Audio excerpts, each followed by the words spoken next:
Ravishankar sir और आज आप आरएसएस एजुकेशन ग्रुप के अंतर्गत अध्ययन करेंगे हिंदी में वर्णित प्रसिद्ध कवि रसखान द्वारा रचित उनके सवेये का।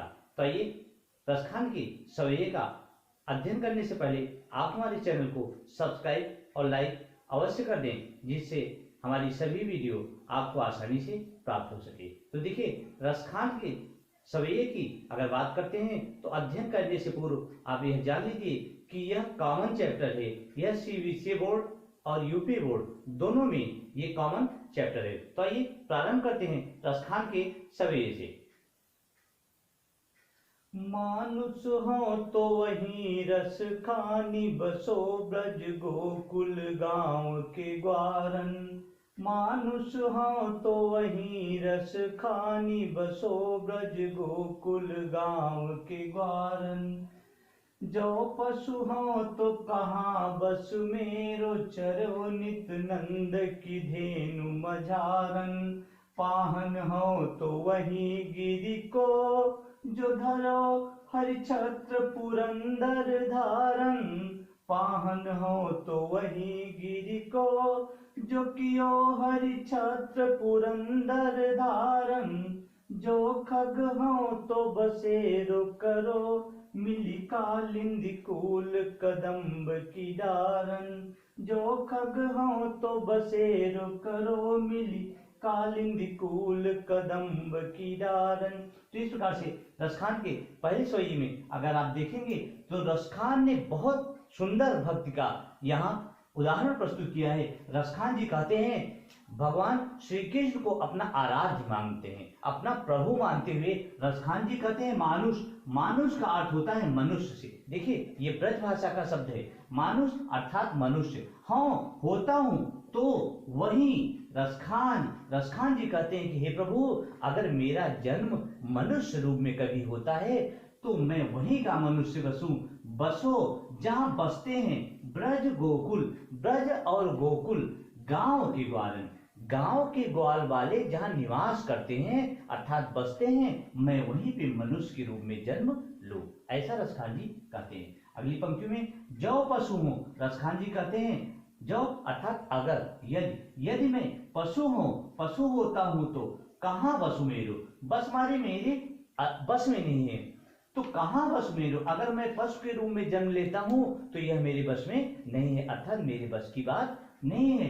चरो नित नंद, नित्य माने हमेशा प्रतिदिन, चरो माने चरा करो, नंद बाबा की, धेन माने गायों के, और मझारन का अर्थ होता है मध्य में अर्थात बीच में। तो कहते हैं कि अगर मैं पशु के रूप में जन्म लूं तब भी मेरी यही इच्छा है कि मैं नंद बाबा की गायों के बीच में ही सदा, नित्य माने सदा, हमेशा चरा करूं।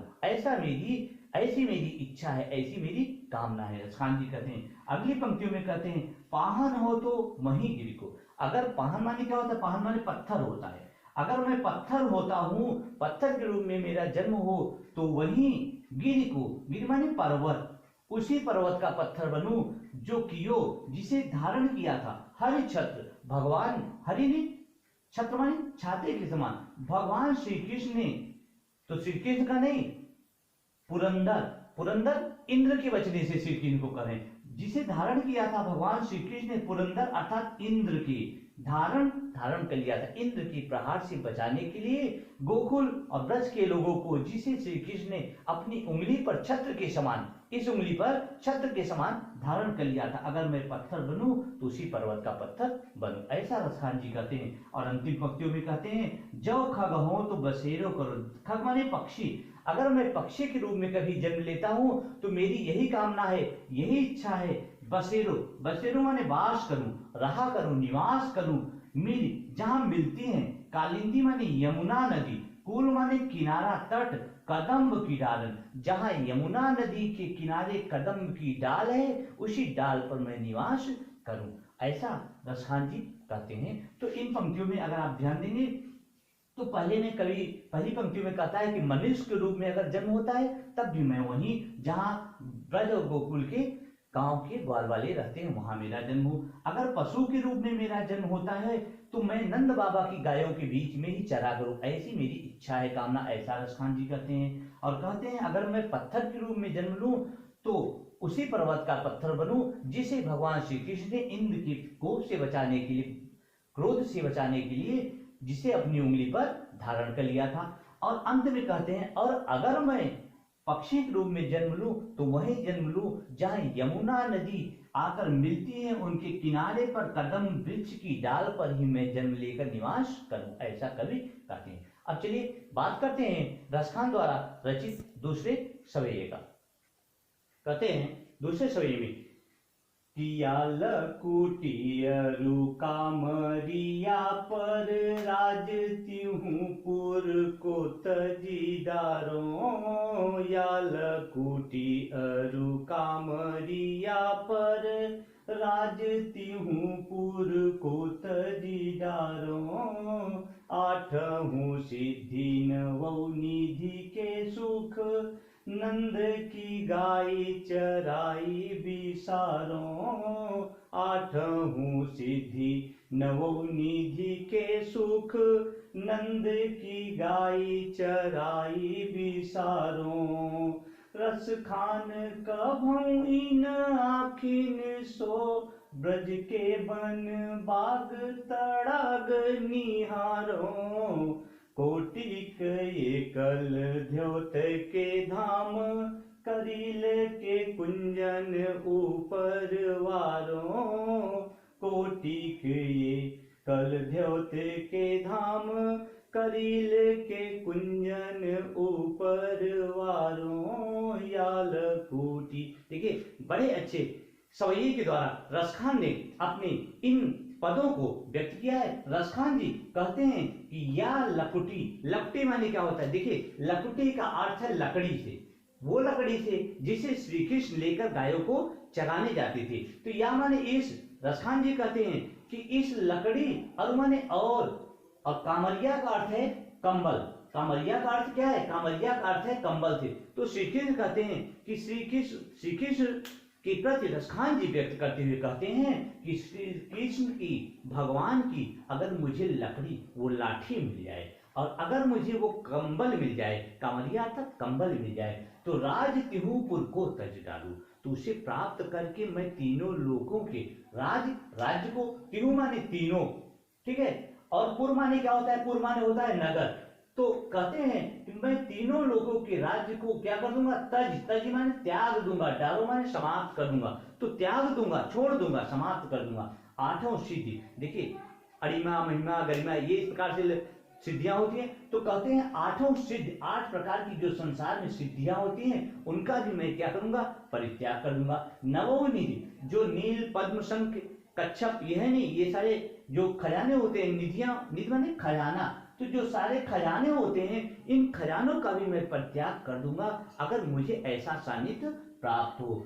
सुख को भी त्याग दूंगा।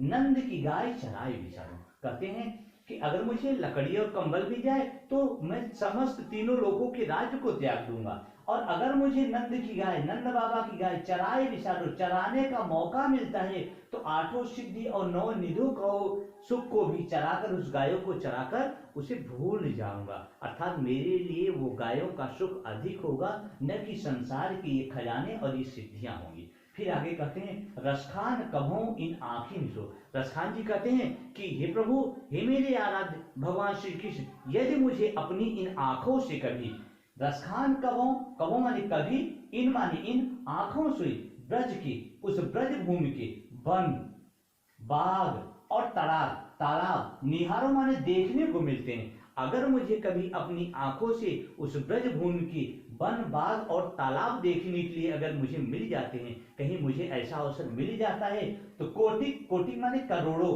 कोटि की, कलधोत माने क्या होता है? स्वर्ण, सोना होता है।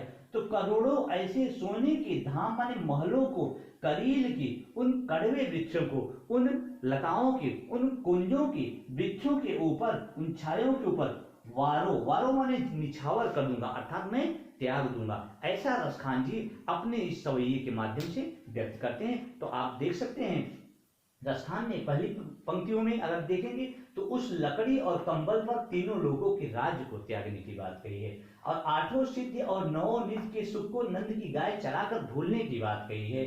और रसखान कहते हैं कि कभी अगर मुझे इन आंखों से उस ब्रज के वन बाग और तालाब देखने का अवसर मुझे प्राप्त हो जाता है तो करोड़ों सोने के महलों को भी मैं उन लताओं उन कुंजों पर अपने सुख को वार दूंगा, ऐसा रसखान जी कहते हैं। तो इस प्रकार से रसखान के पहला और दूसरे सवैये का आपने भावार्थ से अध्ययन किया। अब आइए देखते हैं इस सवैये के अंतर्गत काव्य सौंदर्य के कुछ तत्व हैं, उनका अध्ययन करते हैं। देखिए, काव्य सौंदर्य के तत्व के अंतर्गत मुख्य रूप से आपको ध्यान रखना होता है कि रस, फिर उसके बाद छंद, तत्पश्चात अलंकार, कौन सा अलंकार है, फिर भाषा और शैली। तो इस प्रकार से आपको ये मुख्य 5 चीजें होती हैं जो आपको काव्य सौंदर्य के अंतर्गत आपको दिखाना पड़ता है। देखिए, अगर रस की बात करते हैं तो यहां आप देख रहे हैं कौन सा रस है, यहां भक्ति रस, ठीक है, तो भक्ति रस आपको दिखाई पड़ता है। आगे की पंक्तियों में अगर आप देखेंगे तो इसमें कहीं कहीं आपको श्रृंगार रस भी दिखाई पड़ेगा, ठीक है। तो भक्ति रस और श्रृंगार रस ये दोनों चीजें हैं, मुख्य इसमें है भक्ति रस। छंद के अंतर्गत आपने देखा है सवैया, छंद क्या है, छंद है आपका सवैया छंद है, ठीक है। तो यहां सवैया छंद हो गया। अलंकार की अगर बात करते हैं तो एक वर्ण की बार बार आवृत्ति होती है तो अनुप्रास अलंकार होता है, तो अनुप्रास यहां मस्ट है। हर सवैये में आप देखेंगे तो एक वर्ण की बार बार आवृत्ति हो रही है और अनुप्रास के साथ कभी कहीं कहीं संभावना प्रकट कर रहे हैं कि अगर मुझे ऐसा अवसर मिले तो उत्प्रेक्षा होगा। तो रस छंद अलंकार आपका हो गया। भाषा के अंतर्गत यहाँ रसखान की भाषा ब्रजभाषा है और शैली क्या है, शैली है भावात्मक प्रधान मुक्तक शैली है। देखिए, भावात्मक, यहाँ भाव की प्रधानता है, भावात्मक प्रधान, भाव की प्रधानता है इसलिए भावात्मक प्रधान होगा, लेकिन मुख्य रूप से आप लिखेंगे मुक्तक शैली। तो यहाँ इस प्रकार से काव्य सौंदर्य के तत्व का यहाँ प्रयोग हुआ है, तो आसानी से आप इसे स्पर्श कर सकते हैं। तो आज के लिए बस इतना ही। Thank you so much.